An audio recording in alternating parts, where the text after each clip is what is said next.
ক্ষমতার পালাবদলে বাংলাদেশের প্রধানমন্ত্রী থেকে শুরু করে মন্ত্রী, এমপি, ব্যবসায়ী, বিচারপতি সব মানুষ পালিয়ে যাচ্ছে দেশ থেকে।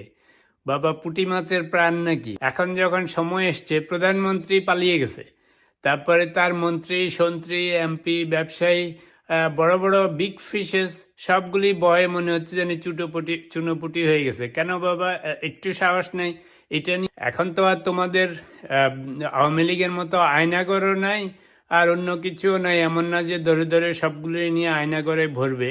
এত হ্যাঁ, যারা সত্যি সত্যি খুন খারাপি করেছে, ডাইরেক্টলি ইনভলভ ছিল, নিজে মেরেছে বা অর্ডার দিয়ে মেরেছে, সেগুলির কথা এক কথা, যে ধরা খেলে সারা জীবনের জন্য খুন খারাপির জন্য ফাঁসি হবে, এটা হবে সেটা হবে।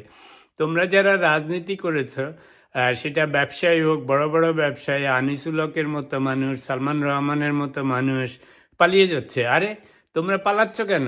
বুকে বল করে বাসায় থাকো, দরকার হলে যদি অ্যারেস্ট করতে হয় অ্যারেস্ট করবে, তখন কথা বলো না। সব পালিয়ে যাচ্ছে, ওদের নেত্রী পালিয়ে গেছে, সবগুলি পালিয়ে যাচ্ছে। পুলিশের আইজি, ডিআইজি, ডিবির আইজি, এত ছোট ছোট প্রাণ নিয়ে তোমরা এতদিন ধরে মস্তানি করেছ। রাস্তার মস্তানেরও তো এর থেকে বেশি সাহস থাকে, আছে কি না?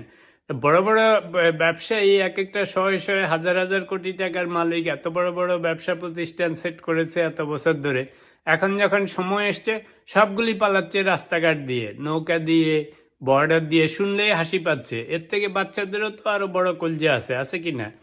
আর এখন তো অন্তর্বর্তীকালীন সরকার, তোমাদের জন্য তো সেরকম না যে ধরে ধরে গুম করে ফেলবে, তোমাদের মতো তো না। তোমাদেরকে নিয়ে আয়নাঘরে বন্ধ করে এমন বলবে না যে এটাকে ধরি নেই। যদি তোমাদেরকে অ্যারেস্ট করে, করুক, সুন্দরভাবে থানা পুলিশ হবে, তোমরা বিচারী পাবা, আইনজীবী পাবা, তখন নিজের কেস লড়ার ব্যবস্থা করো। দেশ থেকে পালিয়ে যাচ্ছ। আরে পালিয়ে যাচ্ছ মানে তো কি মনে হচ্ছে পুরা সব কাপুরুষ? এগুলি এত ছোট ছোট কলজা নিয়ে রাজনীতি করতে আসছো আর ব্যবসা করতে আসছো, আর আইজি ডিআইজি হয়েছ, ডিবি হয়েছ, ডিবিতে মানুষের সাথে এত কিছু করছো এত বছর ধরে। এখন এক সেকেন্ডেই যখন পাশা পাল্টে গেছে, এক সেকেন্ডে সব কাউয়া কাদেরের মতো কা কা করে দেশ ছেড়ে পালাই গেছো। কোথায় গেল সেই সাহস? কোথায় গেছে সেই নিজের ক্ষমতা? তোমাদের মতো বা আয়নাগরে ভরে ফেলবে, গুম করে ফেলবে, বঙ্গোপসাগরের মাঝখানে নিয়ে গুলি করে ফেলে দিবে, তা তো না। দেশে তো আইন কানুন আছে। তো সেটা ফেস করো, ফেস করে দেখাও যে হে, যা করেছি সেটা প্রয়োজনে অপ্রয়োজনে হয়তো অনেক সময় মানুষ ভুলভ্রান্তি করে, ক্ষমতায় থাকলে কিছু বেশি করে কিছু কম করে, কিন্তু একদম রাস্তাঘাটে গিয়ে বর্ডার দিয়ে পালিয়ে যাওয়া, এখানে পালিয়ে যাওয়া, ওখানে পালিয়ে যাওয়া, পুরা পাগলের মতো। এটা এই কলজা নিয়ে তো রাজনীতিও করা যাবে না, ব্যবসাও করা যাবে না। পৃথিবীতে আর কোথাও এরকম নাই যে ক্ষমতার পালা বদল হইলো অমনি সবগুলি পালিয়ে যাচ্ছে কুকুর বিড়ালের মতো। কিছু সাহস দেখাও, নপুংসক হয়ে গেলে তো হবে না। আশা বাড়িতে ফ্যামিলির সামনে, বাচ্চা কাচ্চার সামনে, বউয়ের সামনে মুখ দেখাও কেমনে? পুরা কাপুরুষ এক একটা।